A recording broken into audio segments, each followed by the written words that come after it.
Hey everybody, it's Eric from wanderwitheric.com. I thought I'd try something different this time. I've recently been planning a project to actually wander through the history of video games. Well, it just so happens I live just down the road from the world's largest arcade! That's Funspot that we're talking about in Weir's Beach, New Hampshire. In addition to being the world's largest arcade, it also houses a museum dedicated to classic arcade games.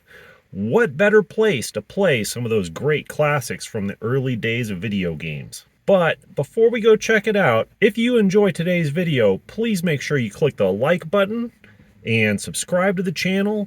Hit the bell so you don't miss any of my future videos. Leave a comment down below and share the video with anyone you know who you think might enjoy it. Now that we've got that out of the way, let's wander. Funspot is located along US Route 3 in the Weir's Beach area of Laconia, New Hampshire, right next to Lake Winnipesaukee and just up the road from where I went on a major hike in an earlier video. They have an ice cream stand, pavilion, and playground for the youngsters. Funspot is fun for the whole family. Let's head inside. In here they've got a room for parties.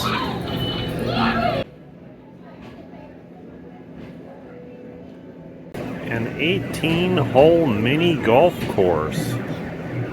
Indoor. It's a gift shop.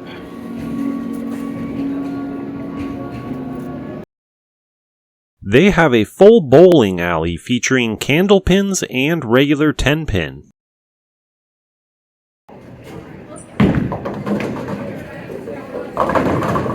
While the kids are off having fun, the adults can de-stress at the D.A. Long Tavern. Slot machine junkies can get their fix here, but all you win are tickets and tokens. We've got bumper cars. Grab and win games, riding machines like they used to have out in front of the grocery store when I was a kid, carnival games of every conceivable sort. They've got air hockey.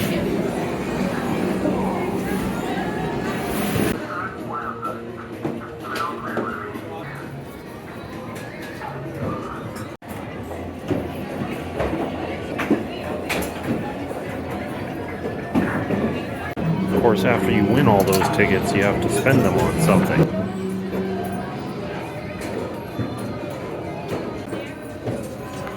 And a restaurant.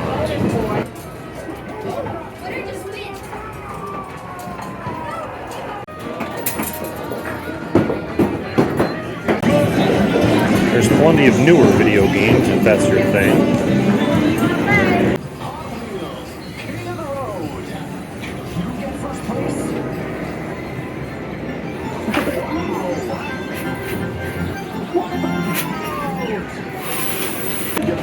This is the oldest game at Funspot, as featured on American Restoration on the History Channel.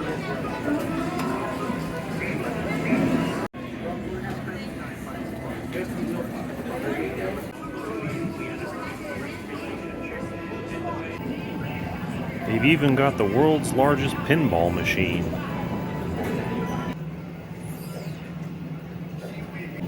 But this is what we're really looking for.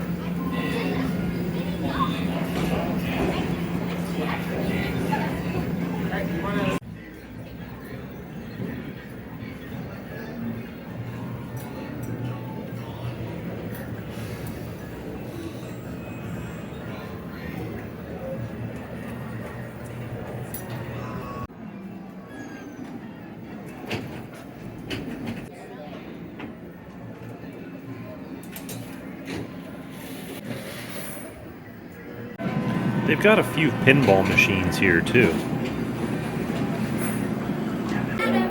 Seems like scantily clad women was the thing for pinball machines back in the day.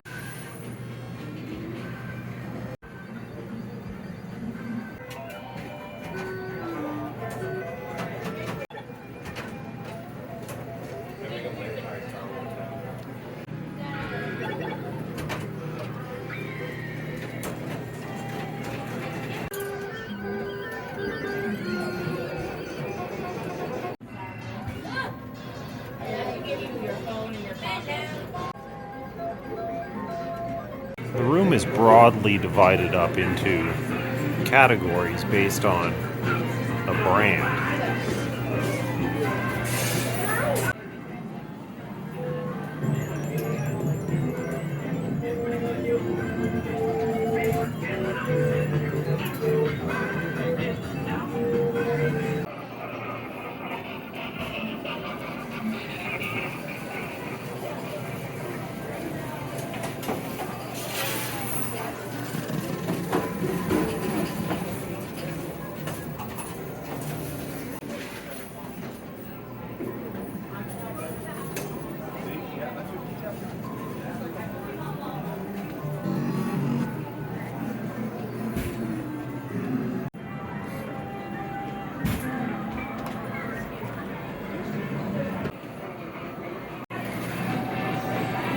They don't make them like this anymore.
Okay, so I'm going to try to locate the first game in my list that I want to try and play. First game on our list is Computer Space, released in 1971, was the first arcade video game as well as the first commercially available video game. It was created by Nolan Bushnell and Ted Dabney, who had worked together to found Atari in the following year. Bushnell specially designed the cabinet in order to look futuristic.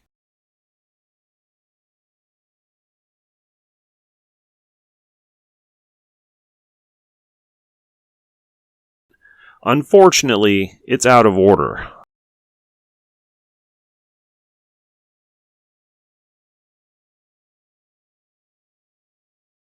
Pong, released by Atari in 1972. If Computer Space hinted at a profitable future for video games, Pong confirmed it. It was the first one to find serious commercial success. Fortunately, this one does work. Let's give it a try. So the first thing I've learned is that this is actually a two-player game, which I already knew but had forgotten. So I'm playing against myself and winning and losing. Pong is a digital representation of table tennis, aka ping pong. The controls are simple. Each player controls just one rotating dial to move their paddle up and down the screen. You try to intercept the ball with your paddle, sending it back to your opponent's side of the screen. If you miss the ball, your opponent scores and has an opportunity to serve. I'm starting to get the hang of it. I don't know if it's just a quirk of this particular machine or if it's designed into the game, but there's actually a little area at the top and the bottom that the ball can just go through and you can't block it. So that's a little challenging. Also notice that this line in the middle of the screen is actually off to the left a little bit. Probably just the way this machine's calibrated, but that gives a slight advantage to the player on the right.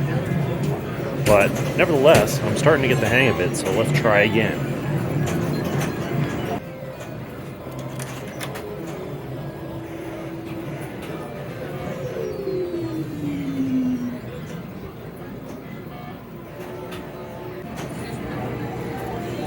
Alright, my goal is to spend 15 or 20 minutes with each of these games today. I can't really say I've ever spent that much time playing Pong. I understand it a lot better now. It's fun, you know? You gotta put yourself in the position of imagining that you're in 1972. Woodstock was only a few years before, and here this thing comes out. It must have just blown people's minds. So, it's one of the oldest games in this arcade, but for the time when it came out, this thing was revolutionary. Let's go see what's next. Well, the next game I wanted to play was called Space Race from 1973, but it doesn't look like they have that one. And the one after that is called Gunfight, aka Western Gun, and it is out of order. So we'll move on to our next choice. I was also hoping to play a game called Tank from 1974, which doesn't look like they have, and Breakout from 1976, which it doesn't look like they have. The next one I wanted to play was Space Invaders, 1978, but it is sadly out of service. And there's another Breakout machine just over here. Another Space Invaders machine. DeLuxe version. This one is also out of service. So it looks like we're out of luck on Space Invaders. Let's move on.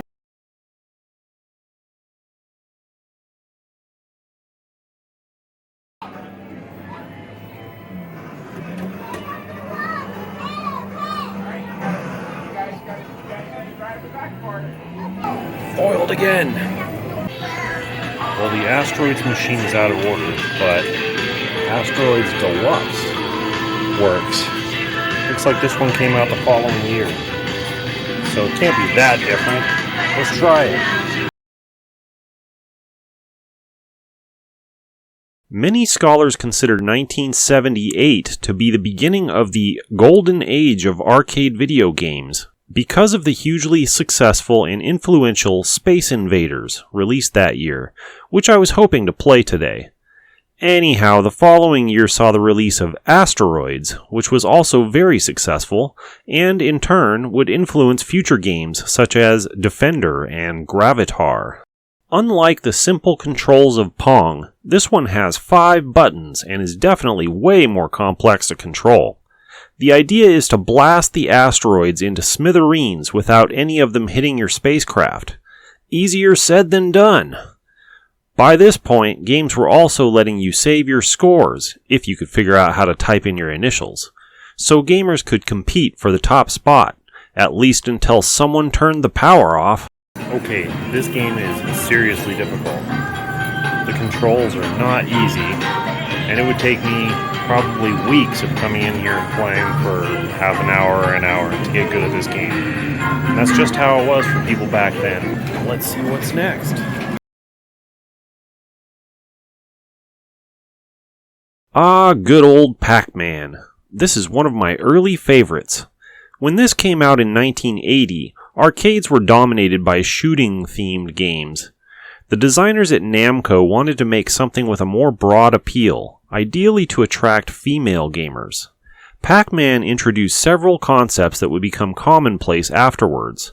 Power-ups, the flashing blue dots, enemy AI, the ghosts that react to the player's movements, and a cute and lovable player character for gamers to bond with.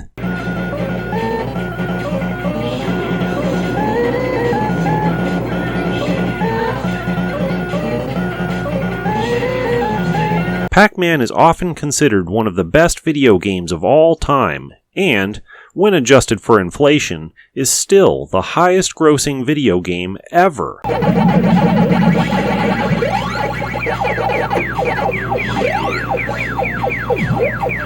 One thing I like about this game is that if you're decently good, you can play for a long time. You don't just die instantly like on Asteroids. I mean, obviously, if the player was good, they could live longer.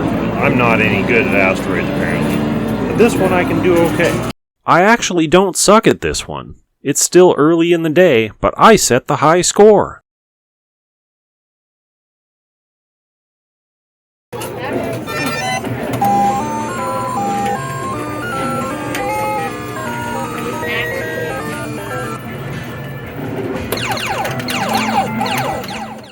There are swarms of space aliens traveling through space to attack Earth, and it's up to your lone starfighter to stop them. That's Galaga from Namco.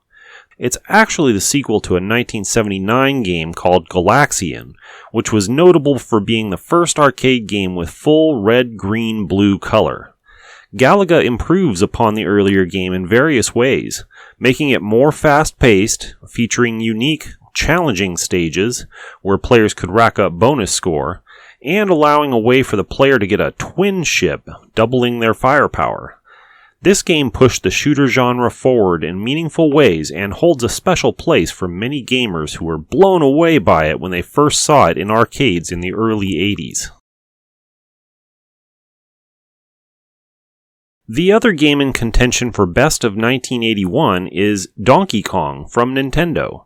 The game is a pioneer in the platform gaming genre, in which your character must climb and jump from platform to platform while avoiding obstacles to reach a goal on the other side. On its surface, Donkey Kong is Nintendo's attempt to create their own version of Pac-Man, something with instantly recognizable characters and broad appeal. Indeed, the player controls everyone's favorite Italian plumber, Mario, in his first ever appearance. The damsel in distress is named Pauline, and she has the earliest speaking role by a female character in any video game. The mischievous ape, Donkey Kong, would go on to be the star of a long-running series of games himself.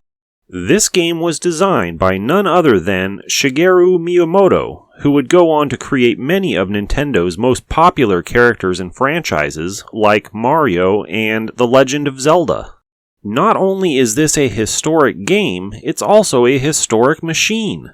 Some of you might be familiar with the 2007 documentary film The King of Kong, A Fistful of Quarters, which documents a rivalry between two competitive gamers for the high score on Donkey Kong. Parts of that film were actually filmed right here in Funspot on this very machine. So this Donkey Kong cabinet has even more history than most of the games in this museum. With the runaway success of 1980's Pac-Man, a sequel was sure to follow, and Miss Pac-Man arrived in 1982. Not revolutionary in and of itself, Miss Pac-Man is rather a refinement and evolution on the successful formula of its predecessor.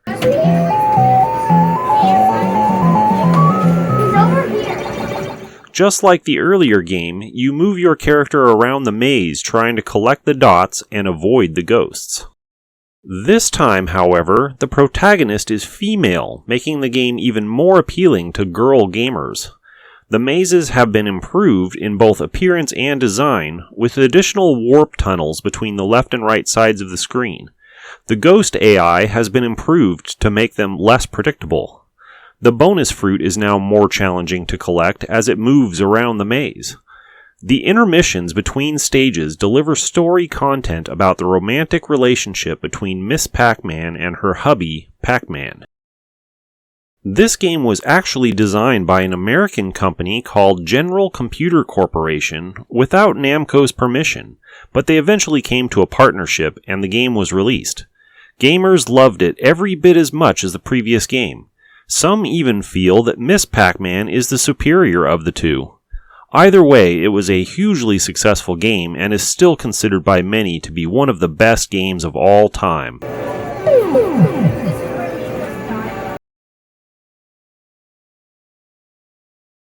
My best game of 1983 is none other than Star Wars. The first thing you'll notice is this awesome game cabinet, which simulates the cockpit of an X-Wing fighter from the first Star Wars film.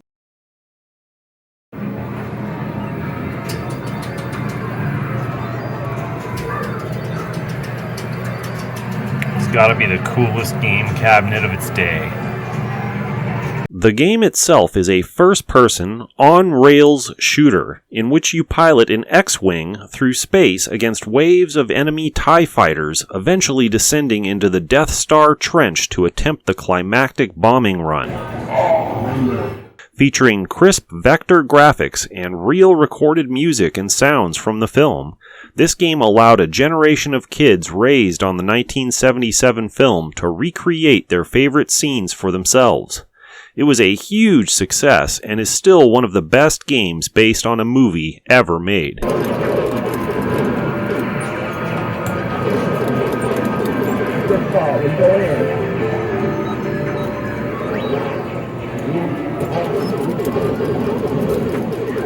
This one has some really cool graphics, but it would take a lot more practice than what I have time for today. But I'm sure, in its day, this blew people's minds. I was also hoping to get in a game of Tetris, but it's been occupied all day long. A testament to the game's enduring popularity.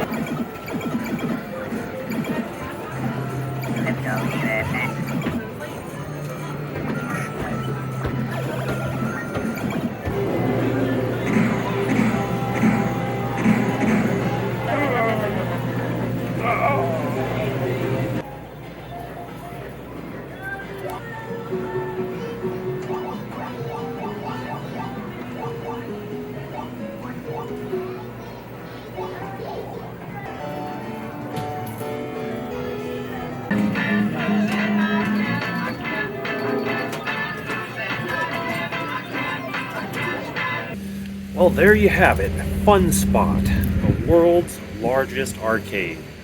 Right here, local in New Hampshire, close to where I live. It's a treasure to have it here. I had fun at Funspot today, just like I always do when I come here. I hope you enjoyed wandering with Eric today, and I hope you'll join me next time for another adventure. In the meantime, don't forget to keep exploring.